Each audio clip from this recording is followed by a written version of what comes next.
ठाकरे बंधू हे एकत्र येणार का हा मुद्दा महाराष्ट्रभर चर्चेला जातोय। तशी काही विधानंसुद्धा गेल्या काळात होताना दिसत आहेत। त्यामुळे राज आणि उद्धव ठाकरे हे पुन्हा एकत्र येणार का, त्यांच्यात युती होण्याची चर्चा आत्ताच का होते, ते एकत्र आले तर त्याचा नेमका काय परिणाम होईल, म्हणजे स्थानिक स्वराज्य संस्थांच्या निवडणुका ह्या डोळ्यासमोर ठेवून ही संभाव्य युती होणार आहे का, आणि या युतीचा त्या निवडणुकांवर काय परिणाम होणार आहे, ही युती होण्यात नेमक्या काय अडचणी आहेत, या सगळ्या प्रश्नांची उत्तरं आपण आजच्या व्हिडिओमधून समजून घेण्याचा प्रयत्न करणार आहोत। त्यामुळे हा व्हिडिओ शेवटपर्यंत पहा आणि राज आणि उद्धव ठाकरे हे एकत्र यावेत असं तुम्हाला वाटतं का, हे मला कमेंट बॉक्समध्ये नक्की सांगा। त्यासोबतच लॉजिकल सिद्धांत आपल्या यूट्यूब चॅनलला जर तुम्ही सबस्क्राईब केलं नसेल तर आधी आपल्या चॅनलला तेवढं सबस्क्राईब करा। नमस्कार, मी सिद्धांत आणि लॉजिकल सिद्धांत आपल्या यूट्यूब चॅनलमध्ये तुमचं अगदी मनपूर्वक स्वागत आहे। आपण आजच्या व्हिडिओची सुरुवात राज आणि उद्धव ठाकरे यांच्यात युती होणार का या मुद्द्याची जिथून सुरुवात झाली तिथपासून करू।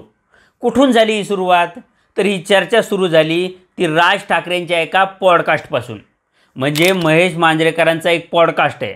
त्या पॉडकास्टमध्ये राज ठाकरे हे पाहुणे होते आणि उद्धव ठाकरेंसोबत युती होऊ शकते का अशा आशयाचा एक प्रश्न महेश मांजरेकरांनी त्यांना विचारला आणि त्याला उत्तर देताना आमचा अहंकार हा महाराष्ट्राच्या हितापेक्षा मोठा आहे असं विधान राज ठाकरेंनी केलं। या विधानातून राज ठाकरेंनी ते युतीसाठी पॉझिटिव्ह आहेत असा संदेश देण्याचा प्रयत्न केला।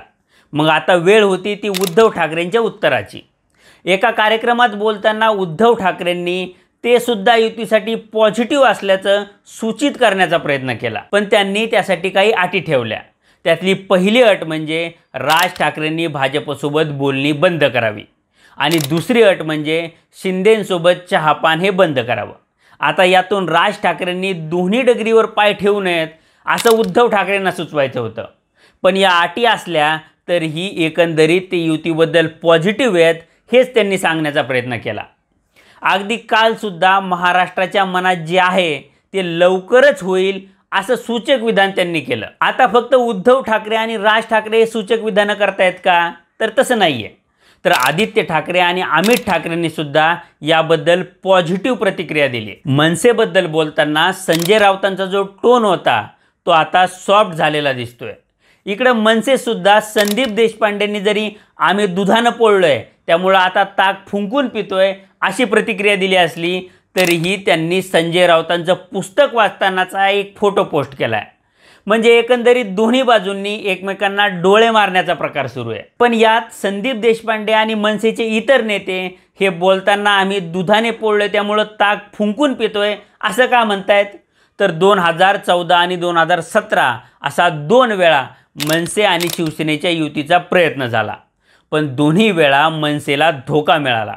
म्हणजे 2014 साली ज्यावेळी शिवसेना आणि भाजपची युती तुटली त्यावेळी उद्धव ठाकरेंनी राज ठाकरेंना फोन केला आणि त्यांनी त्यात युतीचा प्रस्तावसुद्धा दिला, पण पुढं काहीही झालं नाही। उद्धव ठाकरेंनी फक्त मनसेला झुलवत ठेवलं, म्हणजे मनसेनं भाजपसोबत जाऊ नये यासाठी उद्धव ठाकरेंनी ही खेळी खेळली होती असं दिसतं। हीच खेळी उद्धव ठाकरेंनी 2017 साली पुन्हा एकदा खेळली। 2017च्या महानगरपालिका निवडणुकीत असाच प्रस्ताव पुढे केला गेला, मनसेला चर्चेसाठी बोलावलं गेलं। राज ठाकरेंनी बाळा नांदगावकरांना चर्चेसाठी मातोश्रीवर पाठवलं सुद्धा, पण शेवटच्या क्षणापर्यंत उद्धव ठाकरेंनी बाळा नांदगावकरांना भेटच दिली नाही। या दोन्ही वेळा आपल्याला फसवलं गेलं अशी भावना मनसेच्या नेत्यामध्ये आहे आणि त्यांच्या या म्हणण्यात तथ्यसुद्धा आहे। त्यामुळे युतीचा विषय निघाल्यावर मनसेच्या नेत्यांनी आम्हाला फसवलं गेल्याची भावना व्यक्त करणं हे साहजिक आहे। आता जर खरंच युती करायची असली तर मनसेच्या नेत्यांचा हा अविश्वास दूर करण्याची गरज आहे आणि हा अविश्वास हाच युती होण्यातला खूप मोठा अडथळा आहे। पण ही युती होण्यात फक्त हाच एकमेव अडथळा आहे का, तर तसं नाही आहे। यात राज ठाकरे आणि उद्धव ठाकरे यांच्या नात्याचा जो इतिहास आहे हा सुद्धा एक मोठा अडथळा असणार आहे। हा मुद्दा आपण जरा नीटपणे समजून घेऊ। 2003 साली उद्धव ठाकरे हे शिवसेनेचे कार्याध्यक्ष झाले आणि आता तेच बाळासाहेब ठाकरेंचे राजकीय वारसदार असतील हे सगळ्यांच्या लक्षात आलं। त्यांनी कार्याध्यक्ष झाल्यानंतर शिवसेनेवर आपली पकड मजबूत करायला सुरुवात केली आणि त्यामुळे राज ठाकरेंची पक्षात घुसमट व्हायला सुरुवात झाली। त्यांचे उद्धव ठाकरेंसोबत खटके उडायला सुरुवात झाली आणि यातूनच 2006 साली राज ठाकरे हे शिवसेनेतून बाहेर पडले आणि त्यांनी मनसेची स्थापना केली। या सगळ्या घडामोडी घडत असताना राज आणि उद्धव यांच्या नात्यात प्रचंड कटुता आली, त्यांच्यात एक प्रकारचा अविश्वास निर्माण झाला। त्यामुळे राज आणि उद्धव ठाकरेंच्या युतीच्या कितीही चर्चा होत असल्या तरीही ही युती प्रत्यक्षात येण्यासाठी त्यांच्यातली ही कटुता आणि त्यांच्यातला हा अविश्वास सगळ्यात मोठा अडथळा असणार आहे। हे सगळं असलं तरीही ही युती होणं ही उद्धव ठाकरे आणि राज ठाकरे ह्या दोघांचीही गरज आहे, कारण दोन्ही पक्षांची विधानसभा निवडणुकीत अक्षरशः दानादान उडाली आहे। दुसरी गोष्ट म्हणजे शिवसेनेच्या फुटीनंतर ही पहिलीच महानगरपालिकेची निवडणूक होते आणि मागच्या निवडणुकीचा जर इतिहास आपण बघितला तर शिवसेना एकत्रित असताना सुद्धा भाजपनं मुंबई महापालिकेच्या निवडणुकीत शिवसेनेला घाम फोडला होता। त्यात आता एकनाथ शिंदे गटाची ताकद ही ॲड झाली आहे, त्यामुळे उद्धव ठाकरेंसाठी ही निवडणूक अतिशय अवघड असणार आहे हे स्पष्ट आहे। यात भर म्हणजे शिंदेंनी मुंबईतले जवळपास 100 माजी नगरसेवक फोडलेत। आता या नगरसेवकांचा त्यांच्या वॉर्डात काही प्रमाणात का होईना पण होल्ड असणार आहे आणि ठाकरेंना त्यांच्या विरोधात नवीन उमेदवार हे द्यावे लागणार आहेत। आता या माजी नगरसेवकांसमोर तेवढ्या ताकदीचे उमेदवार शोधणं हा उद्धव ठाकरेंसमोरचा सगळ्यात मोठा प्रॉब्लेम असणार आहे। दुसरी गोष्ट म्हणजे उद्धव ठाकरेंना मुंबई महापालिकेची निवडणूक ही एकाकी लढावी लागणार आहे, कारण त्यांचे सहकारी असलेल्या काँग्रेस आणि राष्ट्रवादीची मुंबईत तितकीशी ताकद नाही आहे। त्यामुळे या सगळ्या परिस्थितीत उद्धव ठाकरेंना नवा भिडू हा सोबत घ्यावाच लागणार आहे। दुसरीकडे मनसेला सुद्धा या युतीची गरज आहे, कारण त्यांनी सोबळावर निवडणूक जरी लढवली तरी त्यांचे किती नगरसेवक निवडून येतील याबद्दल शंका आहे। आणि दुसरी गोष्ट म्हणजे त्यांनी लोकसभेला भाजपचा प्रचार केला तरीही त्यांना त्याचा काही फायदा झालेला नाही आहे। लोकसभेला आपण केलेल्या प्रचाराच्या बदल्यात आपल्याला विधानसभेला भाजप काहीतरी मदत करेल अशी मनसेची अपेक्षा होती, पण भाजपनं तसं काहीही केलं नाही। त्यामुळे उद्धव ठाकरेंसोबत युती करणं हा मनसेसाठी अतिशय चांगला पर्याय आहे।